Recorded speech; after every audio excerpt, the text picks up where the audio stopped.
ঢং ঢং ঢং ঢং করে ছুটির ঘণ্টা বেজে গেল। সন্তুর তখনও ৩-৪ লাইন লেখা বাকি। সন্তু মুখ তুলে একবার দেখে নিল প্রফেসর সেন সব ছাত্রদের কাছ থেকে খাতা নিয়ে নিচ্ছেন।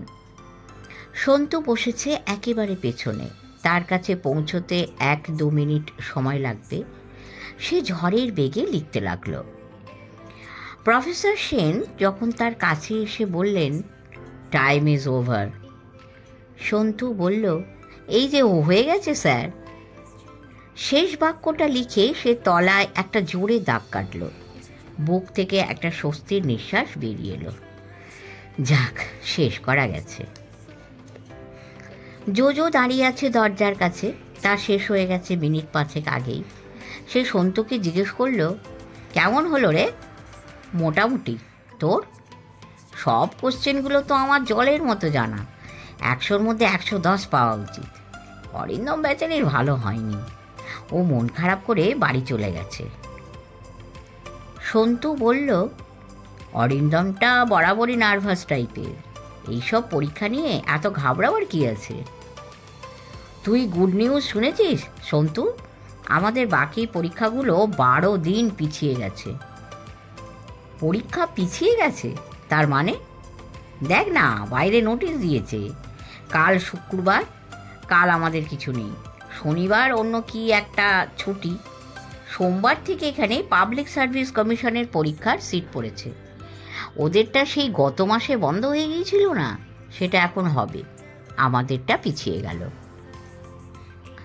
জোজোর কথায় চট করে বিশ্বাস করা যায় না। সন্তু নিজের চোখে নোটিশ বোর্ড দেখতে গেল। জোজো এটা বানিয়ে বলেনি। নোটিশ বোর্ডের সামনে অনেক ছাত্র ভিড় করে আছে, অনেকেই বেশ খুশি হয়েছে। সন্তুর বিরক্তিতে কপাল কুঁচকে গেল। পরীক্ষা মাঝপথে বন্ধ হয়ে গেলে তার মোটেই ভালো লাগে না, শেষ হলেই তো চুকে যায়। তাছাড়া এই পরীক্ষার কারণে তার এবার কাকাবাবুর সঙ্গে যাওয়া হলো না, কোনো মানে হয়?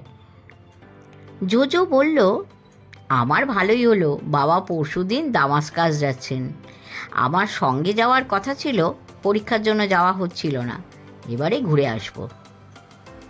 তুই এই কদিনের জন্য দামাস্কাস যাবি? হ্যাঁ, প্লেনে যাব, প্লেনে ফিরব, মাঝখানে থাকবো ৩ দিন। দামাস্কাসে শেখ বাবাকে হাত দেখাতে চেয়েছেন। বাবার দেওয়া আংটি পরে এই শেখ জগলুল পাশা তার ভাইয়ের হাতে গুলি খেয়েও বেঁচে গিয়েছিল। বাবাকে খুব ভক্তি করে। ফেরার পথে লন্ডনেও থেকে আসতে হবে ২ দিন। দামাস্কাস থেকে ফেরার পথে বুঝি লন্ডন পড়ে? একটু ঘুরে আসতে হবে অবশ্য, কিন্তু উপায় নেই। ইংল্যান্ডের প্রিন্স চার্লস আমার বাবার কাছে জানতে চেয়েছেন উনি কবে সিংহাসনে বসবেন। ওর মায়ের তো রিটায়ার করার কোনো লক্ষণ নেই। তুই জানিস, উইলমডনে খেলতে যাওয়ার আগে প্যাট ক্যাশ আমার বাবার কাছ থেকে একটা মাদুলি নিয়ে গেছেন, সেই জন্যই তো জিতলেন। ওর মা অস্ট্রেলিয়া থেকে আমাদের বাড়িতে ১ গাদা কনডেন্সড মিল্কের টিন পাঠিয়েছেন। শুধু কনডেন্সড মিল্ক? অস্ট্রেলিয়াতে তো আর কিছু পাওয়া যায় না। আর ১ জোড়া ক্যাঙ্গারু পাঠাতে চেয়েছিলেন, তা নিয়ে আমরা কি করব? চল জোজো, আজ আমরা একটা সিনেমা দেখি। ইটি দেখবি? ইটি? ও তো পুরনো ছবি, আমার ৩ বার দেখা, এখানে নয়, ফরেনে। প্রথমবার যখন কনকর্ড প্লেনে চেপে ফ্রান্স থেকে আমেরিকা যায়, ওরা বাবাকে আর আমাকে নেমন্তন্ন করেছিল, তখন প্লেনেই ইটি দেখালো। তারপর আরেকবার মস্কো অলিম্পিকের বছরে। সন্তু বুঝল আজ জোজোর কল্পনা শক্তি ওভার টাইম খাটতে শুরু করেছে। মাঝপথে তাকে বাধা দিয়ে সন্তু বলল, তা তো বুঝলুম, কিন্তু তুই আজ আমার সঙ্গে যাবি কিনা সেটা বল। জোজো অবহেলার সঙ্গে বলল, যেতে পারি, আর একবার দেখলে ক্ষতি নেই। কোন হলে হচ্ছে? গ্লোবে? ঠিক আছে, তোকে টিকিটও কাটতে হবে না, ওই হলের ম্যানেজার আমার ছোট কাকার আপন বন্ধু। ওসব চলবে না জোজো, তোর ছোট কাকার আপন বন্ধু বা পরের বন্ধু যাই হন, কারো কাছে অকারণ ফেভার চাওয়া আমি পছন্দ করি না। আমার কাছে পয়সা আছে, টিকিট কাটবো। বড় রাস্তায় এসে ওরা ট্রামে চাপলো। খানিকটা ঝোড়ো হাওয়া দিচ্ছে। রাস্তায় একটা লোকের খোলা ছাতা হাত থেকে উড়ে গিয়ে ঘুরপাক খেতে লাগলো মাটিতে। একটা বেলুনওয়ালার হাত ফসকে চলে গেল এক গোছা বেলুন। কোনো একটা দোকানের সাইনবোর্ড খসে পড়ল ঝনঝন শব্দে। সন্তুদের সামনের সিটে একজন লোক আরেকজনকে বলল, গত সপ্তাহে ওড়িশায় কি ঝড়ের মুখে পড়েছিলুম রে বাবা।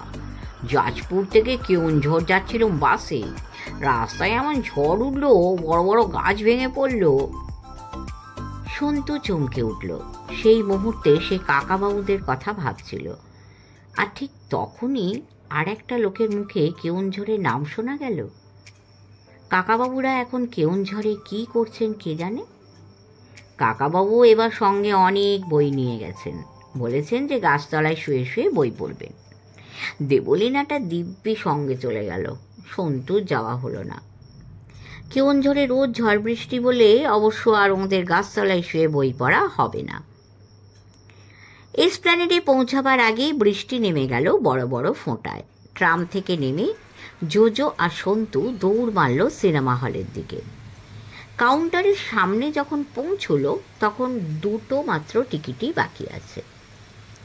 সিনেমাটা দেখতে দেখতে সন্তুর আরও মন খারাপ হয়ে গেল। এইসব সুন্দর দৃশ্য দেখলেই ওইসব জায়গায় চলে যেতে ইচ্ছে করে।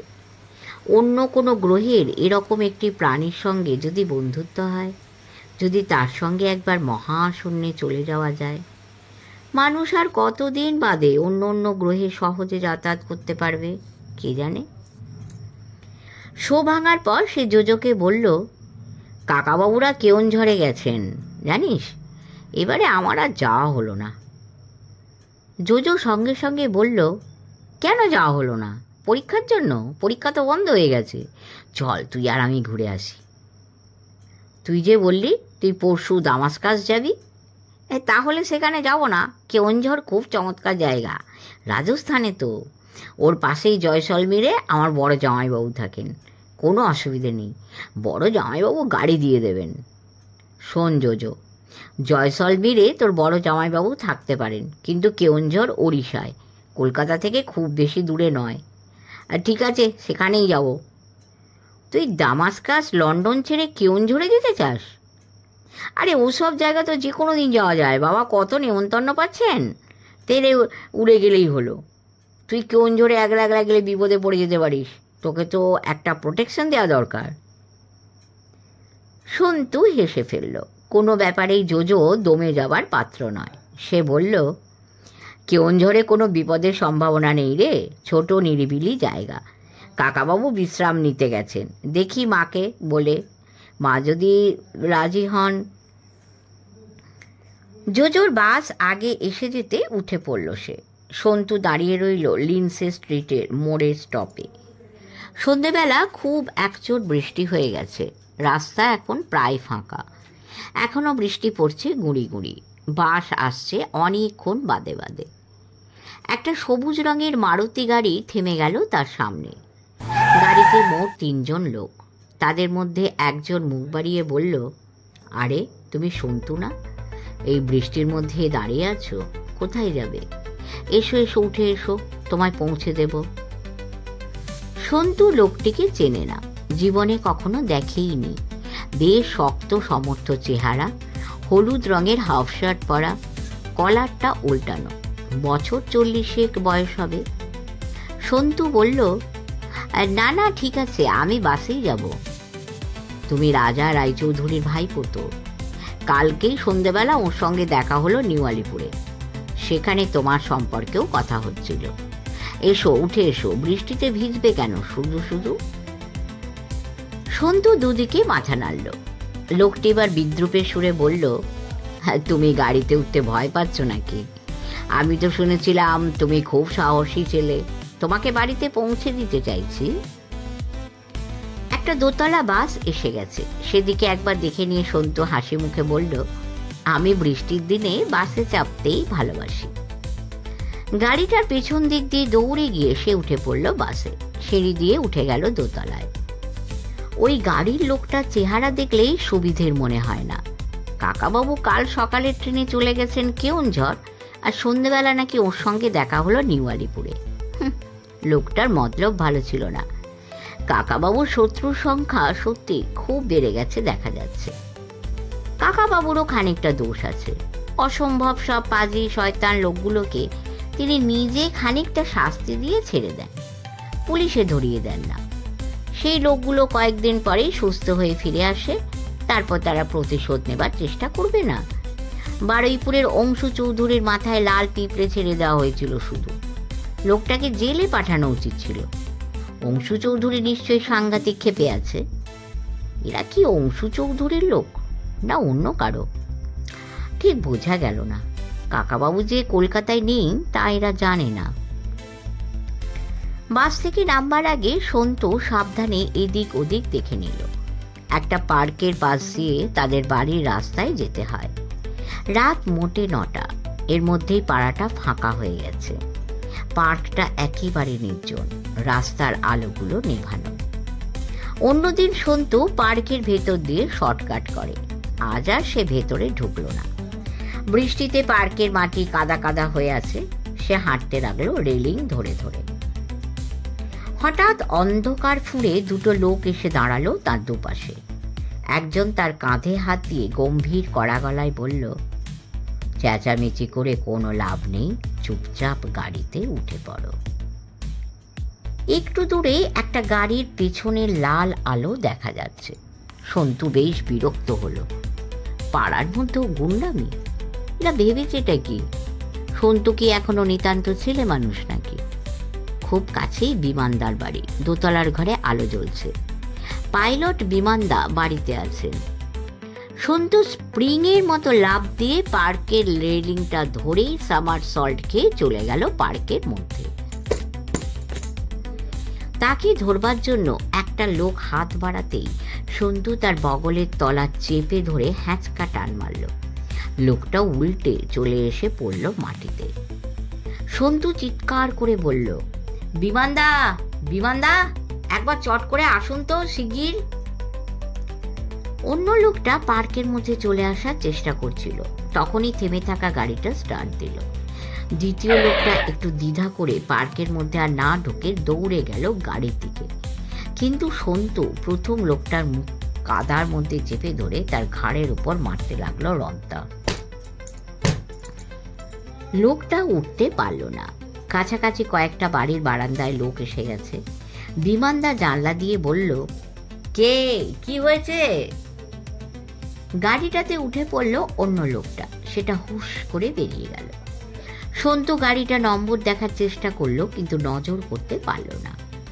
মাটিতে পড়ে থাকা লোকটা একটা প্রচন্ড ঝটকানি দিয়ে নিজেকে ছাড়িয়ে নিল। এবার সঙ্গে সঙ্গে সে কোমর থেকে একটা ছুরি বার করলো, প্রায় আধা হাত লম্বা একটা ভোজালি। সন্তু এবার আর লোকটির সঙ্গে লড়তে গেল না।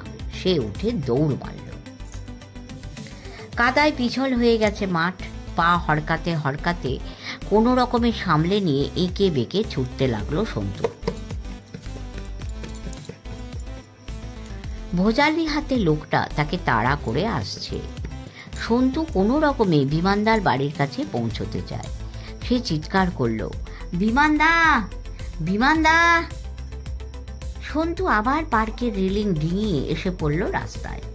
ভোজালি হাতে লোকটাও রেলিংটা এসে ধরতেই দেখতে পেল একসঙ্গে 5-6 জন লোককে। ভোজালি দেখে কয়েকজন একটু পিছিয়ে গেল। কাছেই একটা নতুন বাড়ি তৈরি হচ্ছে, রাস্তার ওপর ইট জড়ো করা। বিমানদা একটা আস্ত ইট তুলে নিয়ে হুকুমের সুরে বলল, ছুরি ফেলে দাও, না হলে মাথা ভেঙে দেব। সন্তুও একটা ইট কুড়িয়ে নিয়েছে। লোকটা কটমট করে তাকিয়ে রইল কয়েক মুহূর্ত।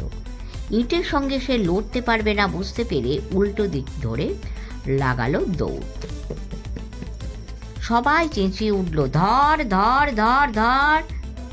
কিন্তু একটা সশস্ত্র লোককে ধরার জন্য কেউ অবশ্য পেছন পেছন ছুটে গেল না। লোকটা এবার আছাড় খেয়ে পড়ল, আবার উঠে মিলিয়ে গেল অন্ধকারে। বিমানদার জিজ্ঞেস করল, লোকটা কে রে? তোকে মারতে এসেছিল কেন? আমি জীবনে ওকে দেখিনি। আর একজন ছিল আমার পাশে, এসে বলল একটা গাড়িতে উঠতে। ভেবেছিল আমি ভয় পেয়ে উনি সুর করে উঠে পড়ব। কাকাবাবু কলকাতায় নেই এখন, তুই বুঝি সর্দারি করে বেড়াচ্ছিস? হ্যাঁ, লোকটাকে আর একটু হলে ঘায়েল করে দিতুম। ইস, পালিয়ে গেল। ওকে ধরে রাখলে ওদের মতলবটা বোঝা যেত। বিমানদা বলল, দেখে তো মনে হলো ভাড়াটে গুন্ডা, কেউ পাঠিয়েছিল তোকে ধরে নিয়ে যেতে। পুলিশে ধরিয়ে দিলে তারা ঠিক ওর কাছ থেকে কথা বার করে নিতে পারত। সাবধানে ঘোরাফেরা করি সন্তু, এখন কাকাবাবু নেই, চল তোকে বাড়ি পৌঁছে দিয়ে আসবো। সন্তু হেসে বলল, হ্যাঁ, আমাকে এ পাড়া থেকে ধরে নিয়ে যাবে এমন সাধ্য কারণেই। এরা তো একেবারে নভিস গুন্ডা, সঙ্গে রিভলভার পর্যন্ত আনেনি। বাড়ির সদর দরজার কাছে পৌঁছে সন্তু ভাবল, লোক দুটোকে বাধা না দিয়ে ওই গাড়িটায় উঠে পড়লে বোধহয় মন্দ হতো না। দেখা যেত ওরা কি করে, অন্তত ওদের পরিচয়টা তো জানা যেত। ওরা নিশ্চয়ই হাল ছেড়ে দেবে না, আবার ফিরে আসবে। রাজবাড়ির রহস্য শুনছেন পঞ্চম পর্ব। দেখা যাক এরপরে কি হয়। রাত 11:30টার সময় কাকাবাবু বললেন, তাহলে দেবলীনা, এবারে সেই এক্সপেরিমেন্টটা করা যাক। দেবলীনা ঘাড় হেলিয়ে বলল, হ্যাঁ। খাওয়া দাওয়ার পর অনেকক্ষণ বারান্দায় বসেছিল ওরা দুজন। আজ ঝড় বৃষ্টি নেই, আকাশ পরিষ্কার। সন্ধ্যে থেকে কিছুই ঘটেনি। আজ আর কোনো ঘর থেকে কোনো রহস্যময় ব্যক্তি বেরিয়ে এলো না। কোনো বিকট শব্দ কিংবা অদ্ভুত গন্ধও পাওয়া গেল না। কোনো ঘটনাই ঘটল না, সব চুপচাপ। ওরা দুজনে বই পড়লেন অনেকক্ষণ ধরে। কাকাবাবু মাঝে মাঝে চোখ তুলে দেখছিলেন দক্ষিণের কোণের ঘরটার দিকে। এর মধ্যে শশাবাবু এসে খাবার দাবার দিয়ে গেছে। তারপর এঁটো বাসনপত্র নিয়ে যাওয়ার সময় বলেছে, এবার আমি ঘুমোতে চললুম, আর কিছু দরকার নেই তো? কাকাবাবু তাকে কফির কথা মনে করিয়ে দিয়েছিলেন, সে কফিও দিয়ে গেল। এখন নিচে আর কোনো জনপ্রাণীর সারা শব্দ নেই। অন্য একটা ঘর থেকে আজ একটা মস্ত বড় ইজি চেয়ার বার করা হয়েছে। সেটা এতই পেল্লাই যে দেখলে ঠাকুরদা চেয়ার বলতে ইচ্ছে করে। বসবার জায়গাটা খানিকটা ছিঁড়ে গেছে বটে, কিন্তু তার ওপরে একটা তোয়ালে চাপা দিয়ে কাজ চালানো যায়। কাকাবাবু নিজে সেই চেয়ারটায় বসেছিলেন এতক্ষণ। এবারে দেবলীনাকে সেখানে বসালেন। পেট্রোম্যাক্সটা খুব কমিয়ে রেখে দিলেন সেই চেয়ারের পেছন দিকে। সামনের বারান্দাটা আবছা অন্ধকার হয়ে গেল। কাকাবাবু ঘরে গিয়ে একটা কালো রঙের ড্রেসিং গাউন পরে এলেন, হাতে একটা বড় টর্চ। দেবলীনার সামনে দাঁড়িয়ে সেই টর্চটা জেলে আলো ফেললেন দেবলীনার চোখে। দেবলীনার চোখ পিটপিট করতে লাগলো। কাকাবাবু বললেন, একটুক্ষণ জোর করে চেয়ে থাক, চোখ বন্ধ করিস না। কাকাবাবু আস্তে আস্তে টর্চটা এগিয়ে আনতে লাগলেন দেবলীনার মুখের কাছে। তার ডান হাতের তর্জনীটা রইল টর্চের গায়ে লাগানো। একেবারে কপালের কাছে টর্চটা এসে পড়লে দেবলীনা বলল, আমি আর তাকাতে পারছি না কাকাবাবু। কাকাবাবু তার তর্জনী দিয়ে আলতো করে ছুঁয়ে দিলেন দেবলীনার দুই ভুরুর ঠিক মাঝখানে জায়গাটা। কাকাবাবু, আমার কপালের ভেতরটা ঝনঝন করে উঠল। এটা কি ম্যাজিক? কাকাবাবু কোনো কথা না বলে টর্চটা দূরে সরিয়ে নিয়ে গিয়ে আবার ঠিক একইভাবে তর্জনী এগিয়ে আনলেন, আবার ছুঁয়ে দিলেন কপালে সেই একই জায়গা। 5 বার এরকম করার পর দেবলীনা আর চোখ মেলতে পারল না। কাকাবাবু এবারে খুব টেনে টেনে সুর করে বলতে লাগলেন, ঘুম ঘুম ঘুম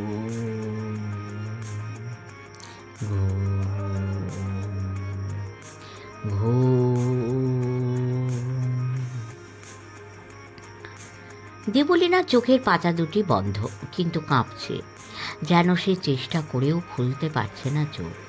তার মুখে একটা দুঃখ দুঃখ ভাব। কাকাবাবু তার চুলে হাত বুলিয়ে দিতে দিতে জিজ্ঞেস করলেন, তুমি কে? আমি দেবলীনা দত্ত। আমার বাবার নাম শৈবাল কুমার দত্ত। আমরা প্রিন্স আনোয়ারশাহ রোডে থাকি। তোমার কি কিছু কষ্ট হচ্ছে দেবলীনা? না, একটুও কষ্ট হচ্ছে না, আমার ভালো লাগছে। তুমি এখন কোথায়? আমি কেওনঝড়ে বেড়াতে এসেছি। তুমি তোমার বাবার সঙ্গে বেড়াতে এসেছো, তাই না? সঙ্গে তোমার বান্ধবী শর্মিলা রয়েছে। হ্যাঁ, বাবার সঙ্গে শর্মিলা। তোমরা জঙ্গলে বেড়াতে গেলে, কার সঙ্গে গেলে? মনোজবাবুর সঙ্গে। জঙ্গলে কত পাখি, টিয়া, বুলবুলি, ঘুঘু। রাত্রিবেলা তুমি হঠাৎ ঘুম থেকে জেগে উঠলে, একা একা ঘর থেকে বেরিয়ে এলে। না তো, একা একা বেরিয়ে আসিনি তো, একজন আমায় ডাকলো। কে তোমায় ডাকলো দেবলীনা? একজন বুড়ো লোক, তার সাদা চুল, সাদা দাড়ি, সন্ন্যাসীর মতন দেখতে। সে আমার মাথার কাছে এসে দাঁড়ালো। সে বলল, চম্পা, এসো এসো এসো। কিন্তু তুমি তো দেবলীনা, তুমি তো চম্পা নও। হ্যাঁ, আমি দেবলীনা, আমি চম্পা নই। তবে সে তোমায় চম্পা বলল কেন? সে বলল, চম্পা, এসো এসো এসো। তুমি তার সঙ্গে ঘর থেকে বেরিয়ে গেলে। সে তোমাকে কোথায় নিয়ে গেল? সে চলে গেল। তারপর আমি তারপর আমি তারপর আমি হঠাৎ চোখ খুলে ধর্মড় করে সোজা হয়ে বসলো দেবলীনা। কপালের ওপর থেকে কাকাবাবুর হাতখানা এক ঝটকায় সরিয়ে নিয়ে তীক্ষ্ণ গলায় জিজ্ঞেস করল, তুমি কে? কাকাবাবু জিজ্ঞেস করলেন, কি হলো দেবলীনা, ঘুম ভেঙে গেল? দেবলীনা কটমট করে কাকাবাবুর দিকে তাকিয়ে বলল, তুমি কে? কেন এখানে এসেছো? আমি রাজকন্যা চম্পা, আমাকে বিরক্ত করো না। কাকাবাবু আর কিছু বলবার আগেই দেবলীনা উঠে দাঁড়িয়ে বলল, আমি আসছি। তারপর কাকাবাবুকে সে এক ঠেলা দিল। তার গায়ে এখন এত জোর যে কাকাবাবু তার হাতটা ধরবার চেষ্টা করেও পারলেন না। তিনি বারান্দার রেলিং ধরে ব্যালেন্স সামলালেন। দেবলীনা দৌড়ে বারান্দার খানিকটা পেরিয়ে নেমে গেল সিঁড়ি দিয়ে। কাকাবাবু বেশ খানিকটা ভয় পেয়ে গেলেন। তার এক্সপেরিমেন্টের যে এরকম ফল হবে তা তিনি কল্পনাই করতে পারেননি। আগে তিনি কয়েকজনের ওপর হিপনোটিজম পরীক্ষা করেছেন, কখনো তো এমন কিছু ঘটেনি। এই সময় তিনি সন্তুর অভাবটা খুব অনুভব করলেন। দেবলীনা দৌড়ে চলে গেল, তার দৌড়বার ক্ষমতা নেই। ক্রাচ বগলে নিয়ে সিঁড়ি দিয়ে নামতে নামতেই দেবলীনা অনেক দূর চলে যাবে। সন্তু থাকলে ছুটে গিয়ে দেবলীনাকে আটকাতে পারত। সন্তুকে সঙ্গে না নিয়ে আসাটা খুব ভুল হয়েছে। দেবলীনার যদি এখন কোনো বিপদ হয় তাহলে তিনিই দায়ী হবেন। তক্ষুনি দেবলীনাকে অনুসরণ করার চেষ্টা না করে তিনি বারান্দা দিয়ে ঝুঁকে দেখতে লাগলেন। দেবলীনা সিঁড়ি দিয়ে নেমে নিচের বারান্দা পেরিয়ে উঠোনে নেমে পড়েছে। কাকাবাবু ব্যাকুলভাবে ডাকলেন, দেবলীনা, দেবলীনা। দেবলীনা শুনতে পেল না, কিংবা শুনেও গ্রাহ্য করল না। উঠোন দিয়ে ছুটতে ছুটতে গিয়ে সে বড় গেটটার তলায় ছোট গেটটা খুলে ফেলল। তারপর বাইরে বেরিয়ে গেল। দুর্যোধন বা শশা বাবুকে ডেকে কোনো লাভ নেই, ওরা জাগবে না। জোর করে জাগালেও ওদের কাছ থেকে বিশেষ সাহায্য পাওয়া যাবে না। রিভলভারটা পকেটে নিয়ে টর্চ জেলে সিঁড়ি দিয়ে নামতে লাগলেন সাবধানে।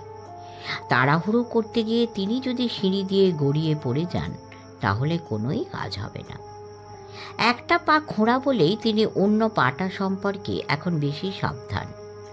তিনি ভাবতে লাগলেন, দেবলীনাকে নিয়ে এরকম পরীক্ষা করার ঝুঁকি নেওয়াটা তার ঠিক হয়নি। দেবলীনা কেন বলল, আমিই চম্পা? আগেই কেউ এই কথাটা ওর মনে গেঁথে দিয়েছে। গেট পেরিয়ে বাইরে এসে কাকাবাবু এদিক ওদিক তাকালেন। চতুর্দিক একেবারে শুনশান। আজ শেয়ালরাও ডাকেনি। তবে চতুর্দিক ঘুটঘুটে অন্ধকার নয়, খানিকটা জ্যোৎস্না ফুটেছে আকাশে। সামনে জঙ্গলের মধ্যে বালিমাটির টিলাটা তিনি দুপুরে এক সময় দেখে এসেছেন। দেবলীনা যদি সেখানে যায় তাহলে খুঁজে পেতে অসুবিধা হবে না। কাকাবাবু টর্চ জেলে চারিদিক দেখে নিলেন ভালো করে। মানুষজনের কোনো চিহ্ন নেই, তবু তার মনে হলো দু একজন বোধহয় লুকিয়ে লুকিয়ে তাকে দেখছে আনাচ কানাচ থেকে। কেন তার এরকম মনে হচ্ছে? কেউ হঠাৎ পেছন থেকে তাকে আক্রমণ করবে? এই চিন্তাটা মন থেকে ঝেড়ে ফেলে এগোতে লাগলেন দৃঢ় পায়ে। দেবলীনার দায়িত্ব নিয়ে এসেছেন তিনি। দেবলীনার কোনো রকম বিপদ আপদ হলে শৈবাল দত্তের কাছে তিনি মুখ দেখাবেন কি করে? জঙ্গলের মধ্যে ঢুকেই তিনি শুনতে পেলেন একটা গানের সুর, দেবলীনার গলা। দেবলীনা গান গাইছে। শৈবাল বলেছিলেন দেবলীনাকে তিনি আগে কোনো দিন গান গাইতে শোনেননি, কাকাবাবুও শোনেননি। সেই গানের আওয়াজ লক্ষ্য করে এগোতে লাগলেন কাকাবাবু। জঙ্গলের শুকনো পাতায় তার ক্রাচ ফেলার শব্দ হচ্ছে। আরও একটা ওই রকম শব্দ যেন কানে আসছে। কেউ কি তাকে অনুসরণ করছে? একবার থেমে তিনি অন্য শব্দটা বোঝার চেষ্টা করলেন, কিন্তু থামলে আর কিছু শোনা যাচ্ছে না। তবে কি তার মনের ভুল? টর্চের আলোতেও দেখা যাচ্ছে না কিছুই। জঙ্গলের মধ্যে ফাঁকা জায়গায় বালিয়ালিটা এক সময় তিনি দেখতে পেলেন, মস্ত বড় একটা উই ঢিপির মতন। সেটা দেখেই তার মনে হলো এক সময় কেউ বালি পাথর ফেলে ফেলে এটাকে বানিয়েছিল। হয়তো শিকার করার সময় ওর উপর শিকারীরা বসত। এখন সেটার গায়ে অনেক আগাছা জন্মে গেছে। টিলাটার চূড়ার কাছে প্রায় হাঁটু গেড়ে বসে আছে দেবলীনা। মাথাটা ঝুঁকে গেছে সামনের দিকে, ঠিক যেন পুজো করার ভঙ্গি। সে যে গানটা গাইছে তার কথাগুলো বোঝা যাচ্ছে না। এক টানা সুর, তার মধ্যে যেন মাঝে মাঝে শোনা যাচ্ছে ও মা, ও মা, মা গো মা। শৈবাল দত্ত বলেছিলেন যে ঠিক এই সময় ঝড় উঠেছিল, কিন্তু আর ঝড় নেই। শৈবাল দত্ত আরও বলেছিলেন যে তিনি দেবলীনার গায়ে হাত দিতে যেতেই সে ছুটে পালিয়েছিল। কাকাবাবু ভাবতে লাগলেন কি করা যায়। আজও যদি দেবলীনা দৌড়ে পালায় আর বাড়ি না ফিরে চলে যায় আরও দূরে। দেবলীনার নাম ধরে ডাকলে কি কোনো লাভ হবে? বরং তিনি ভাবলেন দেখাই যাক না এরপর কি হয়। এখন দেবলীনার বিপদে পড়ার কোনো সম্ভাবনা নেই, তিনি পাহারা দিচ্ছেন। তার বুক থেকে একটা স্বস্তির নিঃশ্বাস বেরিয়ে এলো। দেবলীনার গান শুনতে শুনতে এক দৃষ্টিতে সেদিকে তাকিয়েছিলেন কাকাবাবু।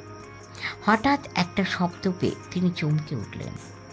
টিলাটার গা ফুঁড়ে যেন উঠে এলো একজন মানুষ।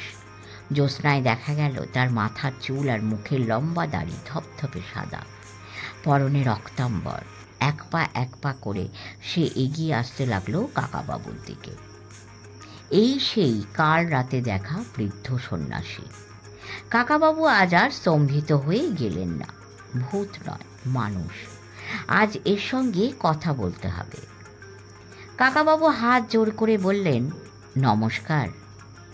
বৃদ্ধটি কাকাবাবুর একেবারে সামনে এসে দাঁড়ালেন। হাত বাড়ালেই তাকে ছোঁয়া যাবে। এমনকি তার লাল রঙের চাদর উড়ে এসে লাগলো কাকাবাবুর গায়ে।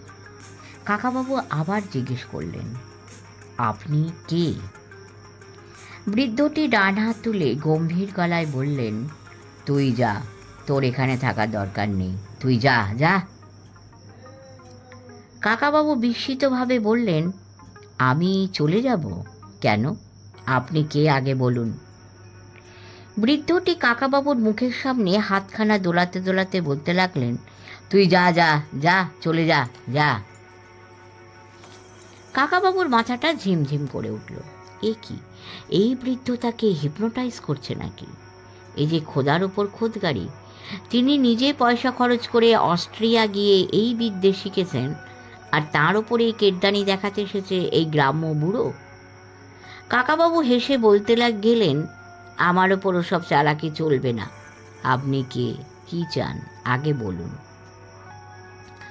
কিন্তু এই কথা বলতে বলতে কাকাবাবুর জিভ জড়িয়ে গেল, চোখ টেনে এলো, মাথা ঘুরছে। তিনি নিজেকে ঠিক রাখার প্রাণপণ চেষ্টা করলেন, তবু চোখটা বন্ধ হয়ে আসছে। তিনি পকেট থেকে রিভলভারটা বার করার কথা ভাবলেন, কিন্তু তার হাত অবশ হয়ে গেছে। তিনি শুধু শুনতে পাচ্ছেন বৃদ্ধের গমগমে গলা, তুই যা, যা, তুই চলে যা। সেই আওয়াজে যেন তার কানে তালা লেগে গেল। তিনি সম্পূর্ণ চেতনা হারিয়ে ফেললেন, কিন্তু মাটিতে পড়ে গেলেন না। বৃদ্ধ তার কাঁধ ধরে ঘুরিয়ে দিতেই তিনি কাঠের পুতুলের মতো ঘুরে গেলেন উল্টো দিকে। হাঁটতে আরম্ভ করলেন অন্ধের মতো। তার বগল থেকে ক্রাচ দুটো খসে পড়ে গেল, তবু তিনি হাঁটতে লাগলেন খুঁড়িয়ে খুঁড়িয়ে। কয়েকটা গাছে ধাক্কা খেতে খেতে একসময় তিনি পড়ে গেলেন ঝপাস করে। তাঁর শরীর নিস্পন্দ হয়ে গেল। বৃদ্ধ সন্ন্যাসী এক জায়গাতেই দাঁড়িয়েছিলেন হাত তুলে। এবার তিনি পিছন ফিরে ডাকলেন, চম্পা, চম্পা। দেবলীনা সঙ্গে সঙ্গে গান থামিয়ে বলল, কি গুরুদেব? এসো, আমার কাছে চলে এসো। চম্পা টিলার ওপর থেকে নেমে এসে বৃদ্ধের কাছে বসে তার পায়ে হাত দিয়ে প্রণাম করল। জঙ্গল থেকে আরেকটা লোক বেরিয়ে এসে দাঁড়ালো বৃদ্ধের পাশে। বৃদ্ধ তাকে দেখে বললেন, মনোজ, চম্পাকে কোলে তুলে নাও, তারপর চলো। সে লোকটি বলল, গুরুদেব, ওই খোঁড়া লোকটি কি জঙ্গলে পড়ে থাকবে? ও এখন থাক, ওর কোনো ক্ষতি হবে না, পরে ওকে বিছানায় শুইয়ে দিয়ে এসো। এখন চম্পাকে ভেতরে নিয়ে চলো। মনোজ নিচু হয়ে দেবলীনার হাত ধরতে যেতেই দেবলীনা ছটফট করে বলে উঠল, না না, আমি চম্পা নই, আমি দেবলীনা। আমার কাকাবাবু কোথায়? তোমার কাকাবাবু কেউ নেই, তুমি চম্পা, তুমি লক্ষ্মী মেয়ে, তুমি এখন আমাদের সঙ্গে এক জায়গা যাবে। দেবলীনা চেঁচিয়ে উঠল, না না, আমি দেবলীনা, আমি দেবলীনা। চেঁচাতে চেঁচাতে সে ছুট লাগালো, নেমে গেল জঙ্গলের দিকে। মনোজ বলল, গুরুদেব, ওর ঘোর কেটে গেছে, ও জেগে উঠেছে, এখন কি হবে? বৃদ্ধ ধমক দিয়ে বললেন, মূর্খ, ওকে ধরো, আমার চোখের সামনে নিয়ে এসো, আমি ওকে আবার মন্ত্র দিয়ে দিচ্ছি, শিগগির যাও। মনোজ ছুটল দেবলীনার পেছনে পেছনে। তারপর চলল একটা লুকোচুরি খেলা। মনোজের বেশ বলিষ্ঠ চেহারা, তার হাত থেকে নিষ্কৃতি পাওয়া সহজ নয়। এক একটা বড় বড় গাছ ঘুরে ঘুরে পালাবার চেষ্টা করতে লাগলো দেবলীনা। কাকাবাবু কাছেই অচেতন হয়ে পড়ে আছেন, তিনি কিছু টেরও পেলেন না। হঠাৎ দেবলীনা তরতর করে চড়তে লাগলো একটা গাছে। মনোজ ছুটে এসে তার একটা পা চেপে ধরলেও দেবলীনা অন্য পা দিয়ে একটা জোর লাথি মারল তার মাথায়। তারপর উঠে গেল গাছের উপরে, একেবারে মগটালে গিয়ে বসল। দেবলীনার পায়ের একটা আঙুল লেগে গেছে মনোজের বাঁ চোখে। সে চোখ চেপে ধরে যন্ত্রণা কাতর গলায় বলল, ও গুরুদেব, মেয়েটা গাছে উঠে গেছে, এখন কি করব? দূর থেকে গুরুদেব বললেন, ওকে গাছ থেকে নামিয়ে আনো। কি করে নামাবো? আমি গাছে চড়তে গেলেও আমায় লাথি মারবে। অতি দস্যি মেয়ে, কুড়ুল এনে গাছটা কেটে ফেলবো। ওপর থেকে দেবলীনা বলল, ছি মনোজবাবু, আগেরবার আপনি আমার সঙ্গে কত ভালো ব্যবহার করেছিলেন। এবার গুরুদেব চলে এলেন গাছটার কাছে। মনোজকে ভৎসনা করে তিনি বললেন, ছি, চম্পার সঙ্গে ওরকমভাবে কথা বলতে নেই। সোনার মেয়ে চম্পা, গাছ কেটে ফেললে ওর চোট লাগবে না, ও এমনিই নেমে আসবে। ওপর দিকে তাকিয়ে তিনি দুহাত তুলে মিষ্টি করে বললেন, এসো চম্পা, নেমে এসো, এসো। আমি চম্পা নই। কে চম্পা? সে তো মরে গেছে অনেক দিন আগে, আমি দেবলীনা। গুরুদেব এক সুরে আবার বললেন, এসো চম্পা, নেমে এসো, এসো, এসো। আমি আমি আমি চম্পা, গুরুদেব, আমি আসছি। তার চোখ বুজে এলো, হাতের মুঠি আলগা হয়ে গেল। ওপরের ডাল ছেড়ে সে পড়ে গেল নিচের ডালে। তারপর মাটিতে পড়ে যাবার আগেই তাকে লুফে নিলেন গুরুদেব। অত বৃদ্ধ হলেও তার শরীরে প্রচুর শক্তি। তিনি স্নেহের স্বরে জিজ্ঞেস করলেন, চম্পা, তোমার লাগেনি তো? দেবলীনা আচ্ছন্ন গলায় বলল, না, আমার একটুও লাগেনি। ঘুমিয়ে পড়ো চম্পা, ঘুমো চম্পা, ঘুমো ঘুমো। কয়েক মুহূর্তের মধ্যেই ঘুমিয়ে পড়ল দেবলীনা। গুরুদেব এবার তাকে দিয়ে দিলেন মনোজের হাতে। মনোজ তাকে পাঁজা কোলা করে নিয়ে চলল। হাঁটতে হাঁটতে মনোজ জিজ্ঞেস করল, গুরুদেব, মেয়েটা হঠাৎ জেগে উঠল কী করে?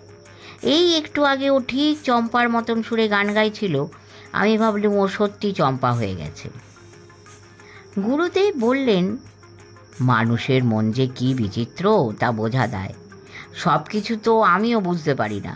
এক একদিন ঘুম ভেঙে এই দুনিয়াটা সম্পূর্ণ অচেনা মনে হয় না। নিজেরই ঘরে শুয়ে আছো, অথচ চোখ মেলে তুমি মনে করতে পারবে না তোমার ঘরের দরজাটা কোন দিকে। হয় না সেরকম? সেসব দিনে মনটা অন্য কোনো জগতে ভ্রমণ করে আসে, বুঝলে? আগে হ্যাঁ বুঝেছি, ছাই বুঝেছ। এসব কথা বুঝলে আর সবসময় ছটফট করতে না। এই মেয়েটির মন বড় পবিত্র, কোনো দাগ পড়েনি। এরকম মেয়ের মনের জোর অনেক তাগড়া জোয়ানের চেয়েও বেশি। আরও একটা কথা শুনে রাখো, একই মানুষের মনের জোর সব দিন সমান থাকে না, কম বেশি হয়।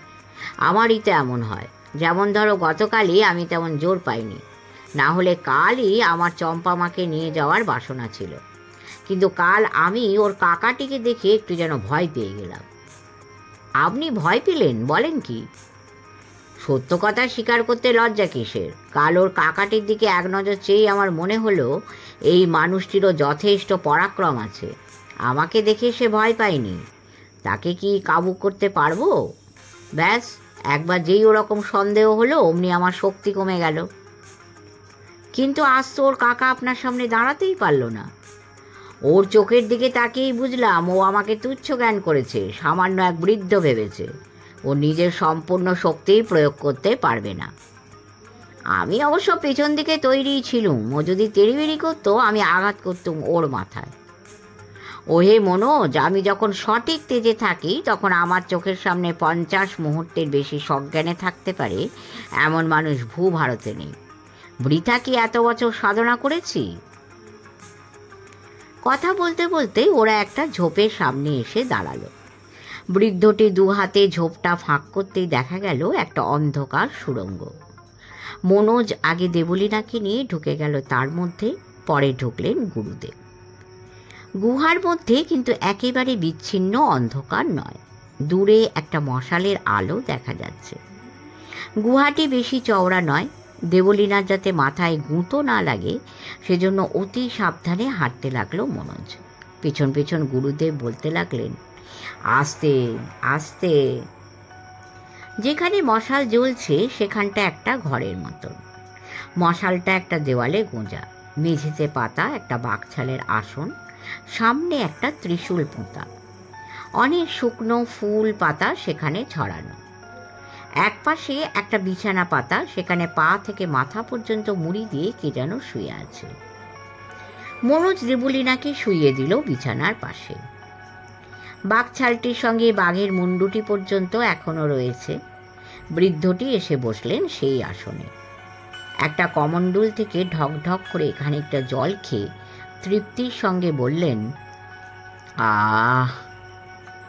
তারপর কমণ্ডুলটা নামিয়ে রেখে দুটো হাত ওপরের দিকে তুলে আবেগের সঙ্গে বললেন, মা চম্পা, এবার তুই মুক্তি পাবি। এতদিনে আমার মনোবাঞ্ছা পূর্ণ হবে। মনোজ, সব উপকরণ জোগাড় করো। সবই নিয়ে আসবো প্রভু, আপনি কাজ শুরু করুন। মনোজ পাশের বিছানা থেকে চাদরটা তুলে নিতেই দেখা গেল সেখানে শোয়ানো রয়েছে একটি কঙ্কাল। তার গায়ে একটা নতুন লাল পাড় শাড়ি জড়ানো। শেষ হলো ৫ম পর্ব। এর পরের পর্বে দেখব কি হয়। সকলে শুনবেন, লাইক করবেন, শেয়ার করবেন, কমেন্ট করবেন এবং পরম করুণাময়ের কৃপায় ভালো থাকবেন ও সাবস্ক্রাইব করবেন। নমস্কার।